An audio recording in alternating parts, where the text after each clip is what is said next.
Good morning everyone, welcome to Aditi's world. কেমন আছেন সবাই? আশা করি সবাই খুব ভালো আছেন, আমরাও ভালো আছি।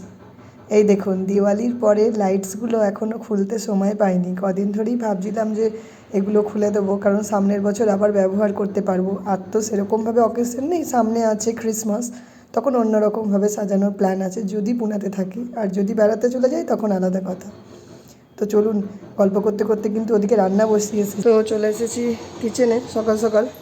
দুপুরের রান্না, সকালের টিফিন সমস্ত রেডি করতে। টিফিন অল্প রেডি হয়ে গেছে, কারণ এই যে এখানে চা করে নিয়েছি, পাশে আছে ব্রেড, দুরকম ব্রেড আছে, এটা ফ্রুট ব্রেড, এটা এমনি ব্রেড। এখানে কিছুটা এই যে আপে আছে, এটাও একটু আছে, সব রকম মিলিয়ে মিশিয়ে সকালে টিফিন হবে। সকালে দুধ এসেছিলো, জাল দিয়ে দিলাম। আর আজকে করব লাউ ঘন্ট। লাউটা করব হচ্ছে এরকম, এই যে বাবা বড়ি এনে দিয়েছিলো বাড়ি থেকে আসার সময়, যখন এসেছিলো আগের বারে। এই বড়ি দিয়ে, মুসুর ডালের বড়ি আছে এখন আপাতত, ওই বড়ি দিয়েই বানাবো, বড়ি আর মুগ ডাল ভেজে। তো চলুন, লাউটা কেটে দিয়ে নিয়েছি, এবার এটাকে সিদ্ধ করতে বসিয়ে দিই। ধীরে ধীরে রান্নাটা এগোই। আর তো এখানে লাউ রান্না করা হয়ে গেল, আমি বড়িগুলো দিয়ে দিয়েছি। আপনারা আরও একটু পরেও দিতে পারেন, কোনো অসুবিধা নেই। আর এখানে আমি কয়েকটা করলা কেটে রেখেছি, এটা ভেবেছি সিদ্ধ করে কাঁচা তেল, লঙ্কা, পেঁয়াজ দিয়ে মাখবো। তো রান্না করতে করতেই এখানে ব্যালকনিতে এসে একটু দাঁড়ালাম। আজকে বেশ অনেক দিন পরে অনেকটা রোদ উঠেছে, চারিপাশটা বেশ আলো ঝলমল করছে। আর বেশ কিছুদিন ধরে এত পরিষ্কার আকাশ দেখিনি। মাঝে বেশ কদিন কুয়াশা হচ্ছিল, তো দূরের পাহাড়গুলোও কিচ্ছু দেখা যাচ্ছিল না। আর এখানে আমি দুটো ডিমকে ফাটিয়ে ডিম ভাজা করতে বসিয়ে দিয়েছি। দুপুরে লাউয়ের সাথে একটু ডিম ভাজাও করব, এটাই প্ল্যান আছে। প্রায় দিনই তো মাছ হয়, তো আজকে ইচ্ছা করলো যে দুপুরেই একটু ডিম ভাজা করি। নর্মালি দিনের দিকে করি না, করি রাতের দিকেই, কারণ রাতে হালকা করে টুকটাক করে তরকারি, ডাল এসব থেকে যায়, একটু ডিম ভাজা করে নিলেই রাতের ডিনারটা খাওয়া হয়ে যায়। কিন্তু আজকে ইচ্ছা করলো দিনের দিকেই বানাই। আর মিশি নর্মালি খুব একটা এই পেঁয়াজ দিয়ে, ধনেপাতা দিয়ে, মানে এইভাবে অমলেটটা পছন্দ করে না। ওর জন্য করতে হলে আমাকে আইদার পোচ করে দিতে হয়, আর এলস ওকে আমি কখনো কখনো বয়েলড এগও দিয়ে দিই। ও নর্মালি ওটাই পছন্দ করে, এইভাবেই খেতে অভ্যস্ত। এই মাশরুমগুলো ডিমার্ট থেকে এনেছিলাম, এরকম ছোট ছোট মাশরুম। এবার আর খুব একটা বড় মাশরুম পাইনি, তো আজকে চলুন আপনাদেরকে খুব সহজ পদ্ধতিতে আরেকটা মাশরুমের রেসিপি দেখাই। এটা নর্মাল মাশরুম কারি বানাবো। মাশরুমগুলো খুব পরিষ্কার করে ধুয়ে নিয়েছি, আর এগুলো পরিষ্কারই আছে, যেহেতু প্যাকেজিং ছিল তো একটু একটু দাগ হয়েছে, আর কিছুই না। আর একটু দুদিন আগে খেলে ভালো হতো, তবে কোনো রকম গন্ধ নেই, কিচ্ছু না, ফ্রেশ আছে। এগুলোকে যেমন ইচ্ছা পজিশনে কাটতে পারেন, কোনো ব্যাপার না, 2 টুকরো 4 টুকরোও করা যায়, যে যেভাবে খেতে পারেন। আর এখানে কড়াইয়ে তেল গরম করতে দিয়ে দিয়েছি। এখানে একটা মশলা বেটে নিয়েছি, এটার মধ্যে জিরে, ধনে, তারপরে গোটা গরম মশলা দিয়ে, পেঁয়াজ, টমেটো সমস্ত, অল্প একটু নুন দিয়ে, একটা সন্দক লবণ দিয়ে আর কি, পুরো মশলাটা বেটে নিয়েছি। আমি হলুদ দিইনি, রান্নার সময় হলুদ দেবো আর লঙ্কা গুঁড়ি দিয়ে এটাকে অ্যাডজাস্ট করব। আর ইচ্ছা আছে একটা ক্যাপসিকাম দেওয়ার কেটে, তো চলুন ওটাই রেডি করি। তো এই দেখুন, ক্যাপসিকাম নিয়ে নিয়েছি, বেশ বড় ধরনের ক্যাপসিকাম আছে, এটাকে কেটে পরিষ্কার করে নিই। চলো, এখানে কেটে নিয়েছি মাশরুমগুলো, আর এখানে এই যে ক্যাপসিকামটাও কেটে নিয়েছি। আমি একটু ডুমো ডুমো করে এই যে ক্যাপসিকামটা কেটেছি, আপনারা আরও ঘনও কাটতে পারেন। এখানে গ্যাসটা জ্বালিয়ে তেলটা গরম করতে দিয়েছি, গরম হোক তেলটা। আর ততক্ষণ এই বাটা মশলাটা, এই যে এটা রেডি করে নিই, একটা বাটিতে নিয়ে নেব। আর আমি এখানে ফোড়নে নিয়েছি, এই দেখুন, গোটা জিরে, একটা তেজপাতা আর শুকনো লঙ্কা, এই কটা দিই গ্যাস মানে তেলের মধ্যে ফোড়নটা দেবো। একটু ফুলকপি পড়েছিল ফ্রিজে, দেখলাম, তো ভাবছি তরকারিটায় ফুলকপিও দিয়ে দিই, তাহলে কি একটু বড় মানে সবজিটা বাড়বে, কারণ মাশরুম সিদ্ধ হলে একটুখানি হয়ে যায়, তখন আর কুলায় না। তো চলুন, তেলটা মোটামুটি গরম হয়ে গেছে, আমি এখানে দিয়ে দিলাম গোটা মশলাটা। এটাকে একটু ভাজা ভাজা করে নেব। এটা একটু গোটা মশলাটা ভাজা হোক। আর যারা মনে করেন ঝাল খাবেন না, তারা লঙ্কাটা স্কিপ করতে পারেন, তবে কিছু কিছু রান্নায়, যেমন মাছ, মাংস, এই মাশরুম একটু রিচ করে রান্না করলে খেতে ভালো লাগে। তো এটা মোটামুটি ভাজা হোক, আর তারপরে এই কেটে রাখা ফুলকপিটা ধীরে ধীরে দিয়ে দেবো। ফুলকপিটা অনেকে ভাপিয়ে নিতে পারেন, আমি আর এক্ষেত্রে ভাপিয়ে নিলাম না, তাড়াহুড়ো ছিল, তো গোটাই দিলাম। এটা একটু বেশিক্ষণ টাইম ধরে ভাজলে পারে এটা অটোমেটিক নরম হয়ে যাবে, অসুবিধা নেই।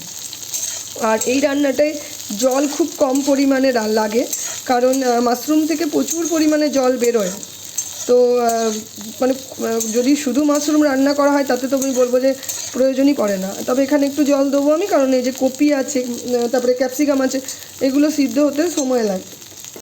ফুলকপিটা অল্প ভাজতে ভাজতে একটু হলুদ দিলাম আর একটু লবণ ওপর থেকে স্প্রিঙ্কেল করে দেবো, খুব বেশি পরিমাণে দেবো না, কারণ পরবর্তীকালে রান্নাটা মানে নুনটা অ্যাডজাস্ট করবার ব্যাপার আছে।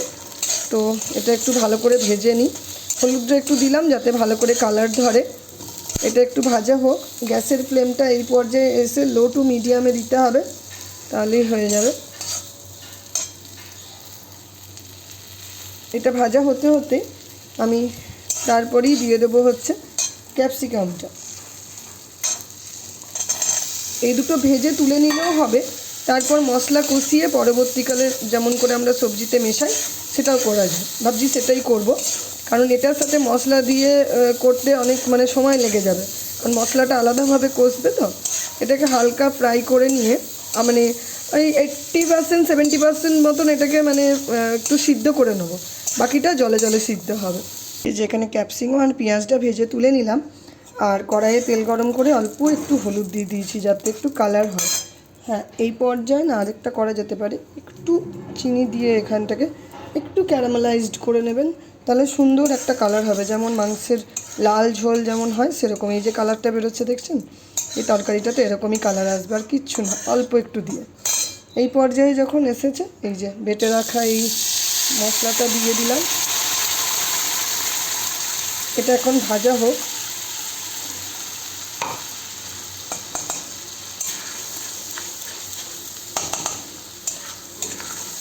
এইটা মশলাটা ততক্ষণ ভাজতে হবে যতক্ষণ না পর্যন্ত এটা তেল ছাড়ে।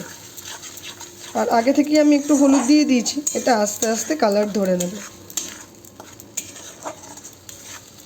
নুনটা পরবর্তীকালে অ্যাডজাস্ট করব, কারণ পরে দেবো হচ্ছে ক্যাপসিকাম ক্যাপসিকাম আর কপির ভাজাটা, ফুলকপির। আর তারপরে লাস্টে দেবো হচ্ছে মাশরুম। সব কিছু দিয়ে একদম লাস্টে গিয়ে নুন চেক করা হবে। এটা এখন একটু মশলাটা কষাই। তো মশলাটা কষে গেছে, সমস্ত সবজি আর মাশরুমটা দিয়ে এই যে ফাইনালি এটাকে মিক্স করে নিচ্ছি। এরপর আর কিচ্ছু করতে হবে না, জাস্ট কড়াইয়ে একটা ঢাকা দিয়ে দেবো, আর অটোমেটিকলি মাশরুম থেকে জল বেরিয়ে এটা নিজে নিজেই হয়ে যাবে। একবার বাড়িতে এইভাবে বানিয়ে খেয়ে দেখবেন, মাশরুম একদম অন্যরকম লাগবে।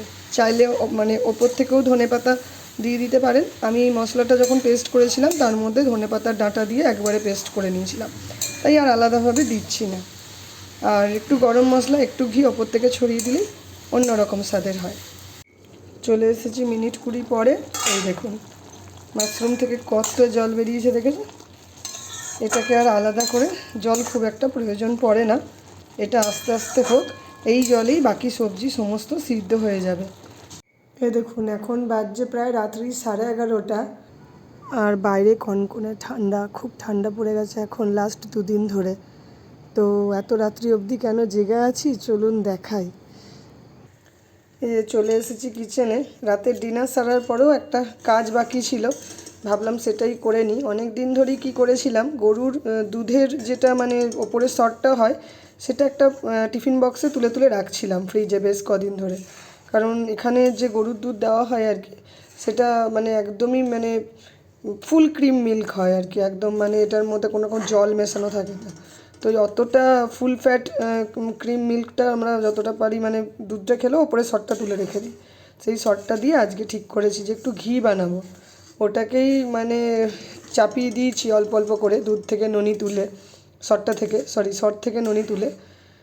এই পর্যায়ে এলে পারে দেখুন আস্তে আস্তে অনেকটা জিনিসটা হয়ে উঠছে, ননিটা অনেকটা গুটিয়ে এসেছে না, আর চারিপাশ থেকে দেখুন অল্প অল্প করে ঘি ছাড়ছে। এটা সময় সাপেক্ষ ব্যাপার বলেছি, তো ধৈর্য ধরে করতে হয়। তো সাইড থেকে দেখাচ্ছি যেখানে ঘিটা রেডি হয়ে গেছে পুরো, আর আমি আমার চ্যানেলে অলরেডি আপলোড করে দিয়েছি, আপনারা চাইলে চেক করতে পারেন কিভাবে বাড়িতে ঘি তৈরি করি। তো ঘিটা এখনও গরম আছে, আমি এখানে একটা ছাঁকনি দিয়ে আলাদা করে একটা পাত্রে ছেঁকে রেডি করে দিলাম। আর ওপরের যে চাছনিটা আছে এটা কিন্তু ফেলি না, এটাও কিন্তু অনেক সময় মুড়ি, অনেক সময় ভাতে দিয়েও এটা খেয়ে নেওয়া যায়। তো আজকের ভিডিও কেমন লাগলো আমাকে অবশ্যই জানাবেন, আর যদি ভালো লাগে তাহলে আমার চ্যানেলটি প্লিজ লাইক, শেয়ার এবং সাবস্ক্রাইব করে দেবেন। আজকের মতন শুভরাত্রি।